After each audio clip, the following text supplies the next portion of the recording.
ये कहानी है एक ऐसी लड़की की जो एक भालू से प्रेग्नेंट हुई, लेकिन कैसे जानने के लिए पूरी कहानी सुनिए। बहुत पुरानी बात है।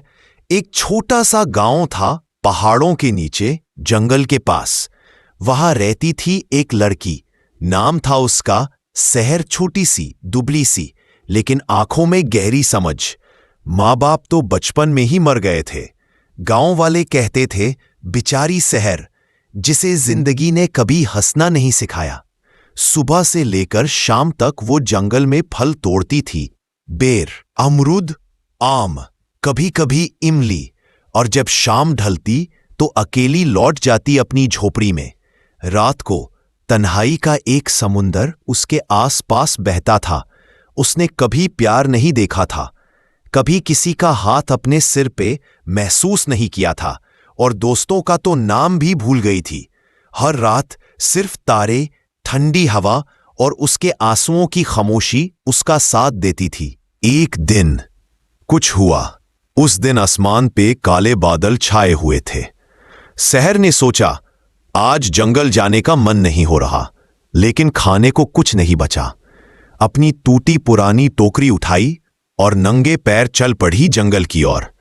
मिट्टी गीली थी, हर पेड़ की शाख से पानी टपक रहा था। उसके कपड़े भीग रहे थे, लेकिन उसने अपने दिल की उदासी से ज्यादा कभी बारिश को नहीं महसूस किया था। फिर एक अजीब आवाज आई। घास के बीच से कुछ भारी सी चीज हिली। पहले सहर डर गई। सोचा, कहीं भेड़िया तो नहीं। लेकिन जब उसने देखा, उसकी सांसों ने रुकने से इनकार कर दिया। एक भालू, बड़ा सा, लेकिन उसकी आंखें, उनमें गुस्सा नहीं था, उनमें कुछ और था। दर्द, भूख और एक तन्हा इंसान का सन्नाटा। उस भालू को देख के सहर का दिल फट गया। डर के बावजूद उसने टोकरी से 2 अमरूद निकाले और उसके सामने रख दिए। भालू ने कुछ नहीं किया, सिर्फ देखता रहा। फिर धीरे से आगे बढ़ा और फल खा लिया। एक हल्की सी गुर्राहट, जैसे शुक्रिया कह रहा हो। उस दिन कुछ नहीं बोला गया, सिर्फ आंखों ने बात की। अगले दिन भी सहर जंगल गई और वो भालू वहां था।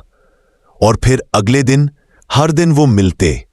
सहर उसे फल देती, कभी उसके सर पर हाथ फेर देती और कभी उसके साथ चुपचाप बैठ जाती। तू अजीब है, सहर कहती। भालू जैसे दिखते हो, पर आंखों में इंसानों जैसी बात है। वो भालू उसकी बातों को सिर झुका के सुनता। कभी उसके पैरों के पास बैठ जाता, कभी उसके हाथों को चूमने लगता। लोग कहते हैं सहर पागल हो गई है, जंगल के जानवर से बातें करती है। लेकिन सहर को फर्क नहीं पड़ता था। वो भालू उसका दोस्त था, शायद उसका पहला दोस्त। कुछ दिनों बाद बारिश का मौसम आ गया। हर तरफ पानी भर गया, जंगल भी भीग गया। नदियां उबल रही थी। और एक रात जब बिजली चमकी और आसमान फटा, सहर को फौरन भालू का ख्याल आया। वो बारिश में भीगती जंगल गई और उसने देखा, भालू जंगल के किनारे भीगा थर थर कांप रहा था। उसका दिल फिर टूट गया। उसने भालू को देखा, हाथ पकड़ा और कहती गई, चलो मेरे साथ मेरे घर। झोपड़ी छोटी है, लेकिन अपने जैसी है। उस रात से सहर और वो भालू एक ही झोपड़ी में रहते थे। एक चारपाई सहर की थी, दूसरे कोने में भालू सो जाता। सहर उसे बातें करती। जब भी फल और लकड़ियां बेचने बाजार जाती, भालू को अपने साथ लेके जाती। यह देखकर गांव वाले हंसते, पागल है सहर, एक दिन नुकसान करेगा। लेकिन सहर के लिए वो दुनिया की सबसे महफूज जगह थी, उस भालू के साथ रहना। क्योंकि इससे पहले सहर का कोई अपना नहीं था। कई महीने बीत गए। एक रात जब सहर सो रही थी, तो भालू चुपचाप उसे देख रहा था। उसकी आंखों में कुछ और था, एक राज, लेकिन वो कह नहीं सकता। फिर एक दिन सहर की तबीयत खराब हो गई। चक्कर आने लगे, कभी उल्टी, कभी सिर दर्द। सहर ने गांव के हकीम बुलाया। उसने देखा, आंखों में अजीब सी नजर के साथ बोला, बेटी तुम मां बनने वाली है। सहर के पैरों तले जमीन खिसक गई। नहीं, ये कैसे हो सकता है? मैंने तो कभी किसी को छुआ भी नहीं। आंखों में आंसू, सांस में दर्द। वो सोचने लगी ऐसा कौन कर सकता है। फिर अचानक उसकी नजर पड़ी भालू, जो झोपड़ी के एक कोने में चुपचाप बैठा था। उसकी आंखों में भी आंसू थे। सहर ने पूछा, क्या तुमने ये सब किया? सहर ने पूछा। भालू ने सिर झुका लिया। उसके आंसू जमीन पे टपक गए। निकल जाओ मेरे घर से, सहर चीखी। मुझे धोखा दिया, मेरी दोस्ती का, विश्वास का। उसने भालू को झोपड़ी से बाहर धक्के दे दिया। उस रात से तन्हाई दोबारा लौट आई। सहर का दिल टूट गया था, जिसे उसने अपना सबसे गहरा दोस्त माना, जिसे कुदरत की रहमत समझा, उसी ने उसके साथ धोखा किया। वो पूरा दिन रोती रही, अपने पेट पर हाथ रखती, आंसुओं से भीगती चारपाई पर लेटी रहती।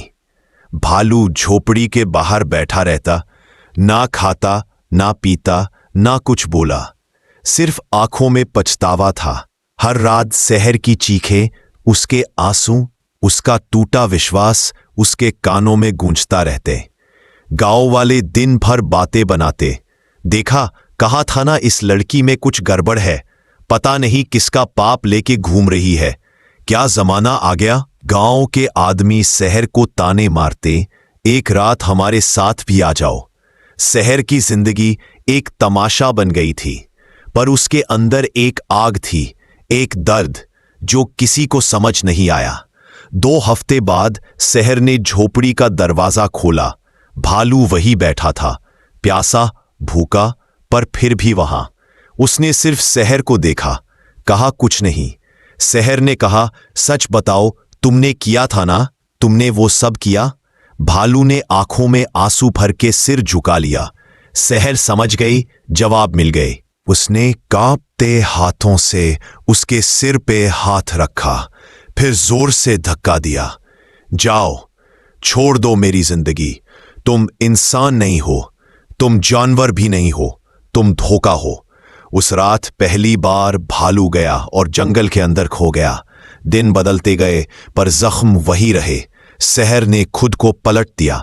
हर दिन अपने हाथों से झोपड़ी साफ करती, जंगल से दूर हो गई, सब कुछ भूलना चाहती थी। लेकिन हर शाम जब अंधेरा होता, उसे वो भालू याद आता। उसकी आंखें, उसकी खामोशी, उसका दर्द, और उसके पेट में पलती हुई वो जान जो एक राज का नतीजा थी। उसने कभी सोचा नहीं था कि वो मां बनेगी, और जब बनेगी तो किसी ऐसे से जिसके बारे में वो अब भी कुछ नहीं जानती थी, जो इंसान भी नहीं था बल्कि धोखा था। 3 महीने बाद गांव में एक फकीर आया। लोग कहते थे वो पीर बाबा सब कुछ देख लेते हैं, हाथ देखकर भविष्य बताते हैं। लोगों की लाइन लगी थी। सहर अपनी टोकरी में कुछ फल भरकर निकल रही थी जंगल के रास्ते से। तभी पीर बाबा ने उससे देखा। उन्होंने कुछ नहीं कहा, सिर्फ सहर को देखा, गहरे से, जैसे उसकी रूह तक देख रहे हो। अगला दिन जब सहर जंगल में फल तोड़ रही थी, पीपल के नीचे, वहीं पीर बाबा वापस दिखे। सहर घबरा गई। आप यहां? उन्होंने कहा, बेटी, मैं तेरे लिए आया हूं। मुझे सब पता है, लेकिन एक राज है जो तुझे जानना जरूरी है। सहर ने आंखों में पानी भर के पूछा, क्या राज? पीर बाबा ने नीचे बैठकर कहा, जिस भालू के साथ तू रहती थी, वो असल में भालू नहीं था। वो एक इंसान था, एक राजकुमार। सहर का दिल धक धक करने लगा। क्या? वो किसी वक्त एक राज्य का इकलौता बेटा था, लेकिन बिगड़ गया था। अय्याशी, घमंड, औरत की इज्जत का मजाक बनाता था। फिर एक दिन उसने जंगल में एक पाक लड़की के साथ जबरदस्ती करने की कोशिश की। तब उस लड़की ने उससे बद्दुआ दी और उसने कहा, तू जब तक एक औरत की सच्ची मोहब्बत और इज्जत नहीं समझेगा, तू भालू बनके जंगल में भटकेगा। सहर का सारा शरीर सुन्न हो गया, सांस लेना मुश्किल। पीर बाबा ने उसकी आंखों में देखा। उसकी मुक्ति सिर्फ तब थी जब एक औरत बिना जाने उसे प्यार करे, उसे खाना दे, उसका दर्द समझे। तू वो लड़की थी सहर, तू उसकी मुक्ति थी। लेकिन जब उसने वो सब किया, तुझे बिना तेरी रजा के छुआ, तो ये उसके लिए एक और दर्द बन गया। सहर भागती हुई अपनी झोपड़ी तक गई, दरवाजा खोला और वहां, जहां एक वक्त में वो भालू बैठा रहता था, एक लंबा, सुंदर, उजले कपड़ों में एक लड़का बैठा था। उसके आंसू रुक नहीं रहे थे। सहर, उसने कहा, मैं वही हूं, वही जिसे तूने जंगल में फल दिए थे, वही जिसे तूने प्यार दिया। सहर ने जवाब में कहा, लेकिन तुमने मुझे धोखा दिया।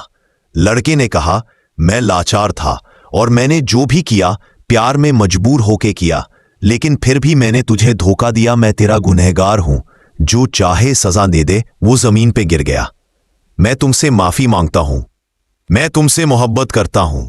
सहर, पहले दिन से, शायद इसलिए मैं हर रात तुम्हें देखता रहता था, तुम्हारी सांस सुनता था। सहर ने देखा, उस लड़के की आंखों में झूठ नहीं था, दर्द, पछतावा और सच्चाई थी। सहर ने उसके कंधे पर हाथ रखा। बस एक सवाल का जवाब दो, क्या तुमने मुझे कभी दर्द देने के लिए कुछ किया? लड़के ने कहा, कभी नहीं। पहली बार किसी की आंखों में अपनी रूह दिखी थी। तुम तो मेरी जिंदगी हो सहर। दोनों ने एक दूसरे का हाथ थामा। गांव वाले अब चुप थे। जो हंस रहे थे अब जल रहे थे। कुछ दिन बाद सहर और वो लड़का जिसका नाम था आरिज, दोनों की शादी हो गई और कुछ महीनों बाद उनकी एक बेटी पैदा हुई जिसका नाम उन्होंने रोशनी रखा। शादी के बाद और रोशनी के पैदा होने के बाद सहर और आरिज की जिंदगी और भी ज्यादा सीधी, साफ और मेहनत भरी हो गई थी। हर सुबह सहर जल्दी उठती थी। पहले रोशनी को दूध पिलाती, फिर झोपड़ी के आंगन में सफाई करती। आरिज तब तक जंगल जाकर लकड़ी लाता या नदी से पानी भर के लाता।